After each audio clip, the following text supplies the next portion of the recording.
Dear students, our next topic of Unit 5th of Engineering Physics is helium neon gas laser. It is a 4-level laser, यानी इसकी दो खासियतें। पहला तो ये 4-level laser है, दूसरी ये गैस लेजर है। Construction and working. A glass discharge tube of length nearly 50 centimeter and diameter 1 centimeter is filled with a mixture of helium and neon in 7:1 ratio. इसको जरा देख लीजिए। ये है डिस्चार्ज ट्यूब, ये इलेक्ट्रोड्स हैं, कैथोड एनोड, इलेक्ट्रिक डिस्चार्ज इससे generate होता है। डब्ल्यू स्लैंटेड यानी तिरछी विंडो है।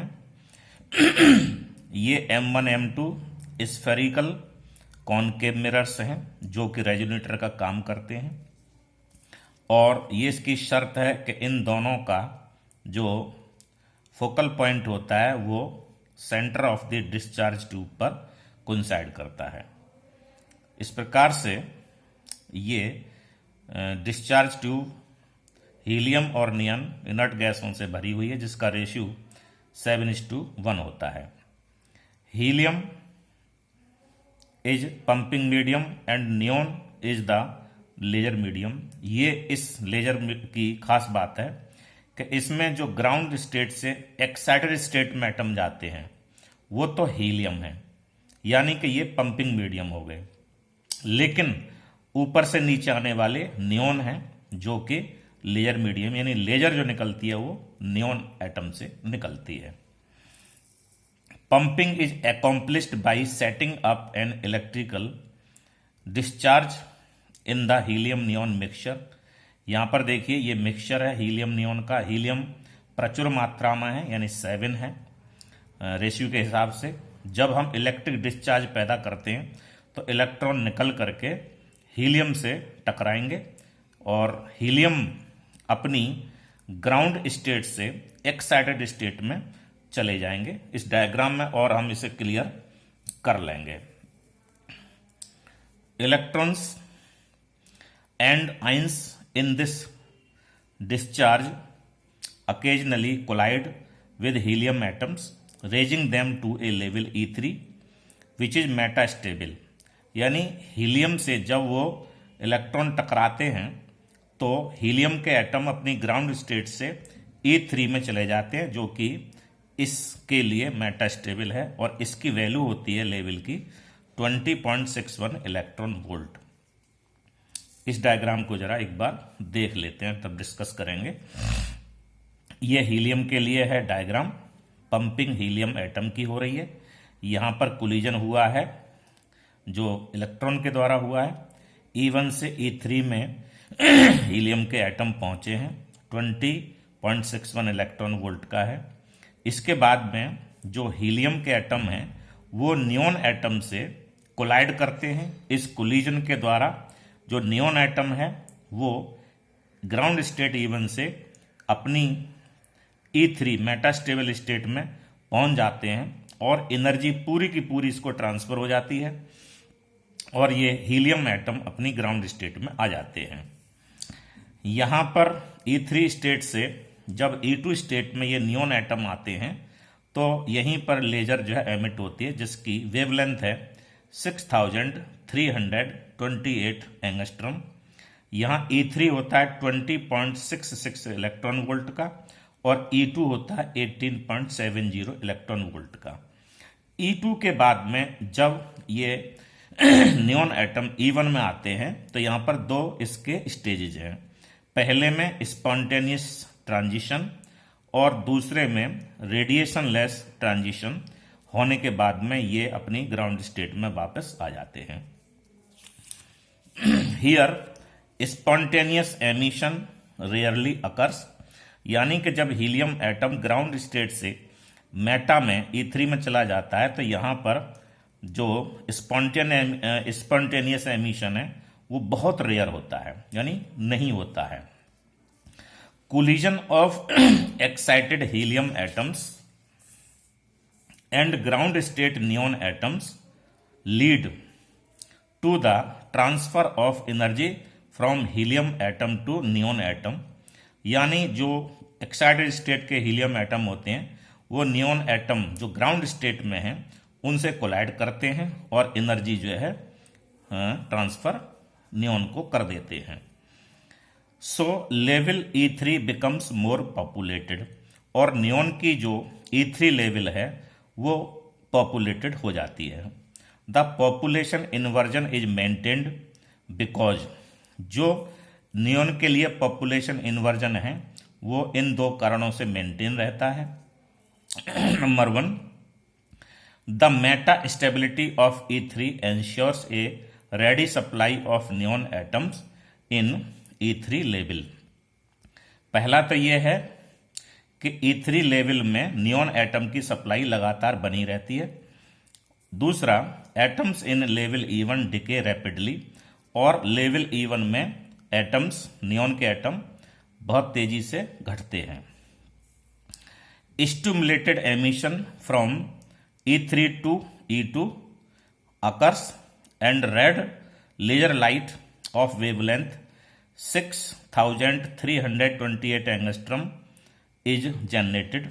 यानी इसके बाद में स्टिमुलेटेड एमिशन जो है E3 से E2 में हो जाता है और रेड लेजर लाइट जिसकी वेवलेंथ 6328 एंगस्ट्रम है जनरेट होती है।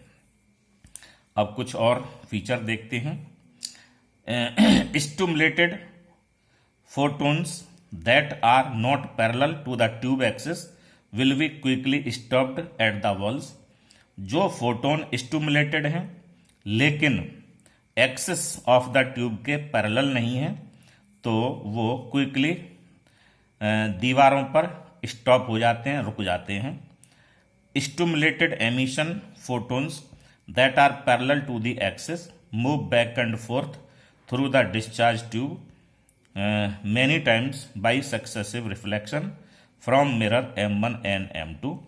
जो स्टिमुलेटेड एमिशन फोटोन्स हैं और वो ट्यूब की एक्सिस के पैरेलल हैं, उनमें बैक एंड फोर्थ की मोशन होती है, यानी वो मिरर M1 M2 से टकरा करके और मल्टीपल सक्सेसिव रिफ्लेक्शन के द्वारा वो ऐसा करते हैं। These photons in turn generate other photons due to stimulated emission, और इसी वजह से जो है वहाँ और भी बहुत सारे फोटोन जनरेट हो जाते हैं स्टिमुलेटेड एमिशन के कारण। The mirrors M1 and M2 are concave with their focal point nearly coinciding at the centre of the tube. जैसा मैंने पहले बताया था, जो मिरर M1 और M2 हैं वो कॉनकेव हैं और उनका जो फोकल पॉइंट है वो लगभग सेंटर ऑफ द ट्यूब पर कोइंसाइड करते हैं। M1 is coated with a dielectric film to make it totally reflecting. जो M1 मिरर है उस पर डाई इलेक्ट्रिक फिल्म का कोटिंग होता है जिससे कि वो परफेक्टली रिफ्लेक्टिंग हो जाता है। M2 इज स्लाइटली लीकी, लेकिन M2 जो है कंप्लीटली रिफ्लेक्टिंग नहीं होता है, वो थोड़ा लीकी होता है।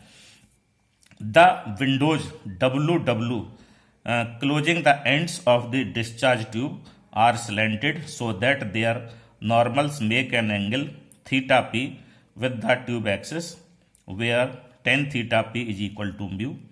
जो विंडो है WW जो के एंड्स को क्लोज करती है वो स्लेंटेड है, तिरछी हैं। उनके नॉर्मल उस एक्सिस के साथ में, ट्यूब एक्सिस के साथ में थीटा पी एंगल बनाते हैं, यानी कि एंगल ऑफ पोलराइजेशन बनाते हैं। और इस बेस पर देखा जाए तो mu refractive index of the glass वो tan थीटा पी के बराबर होता है। Mu being the refractive index of the glass at the wavelength of the laser light. Slanted windows transmit light without loss by reflection provided only that the light is polarised with its plane of polarisation in the plane of the tube.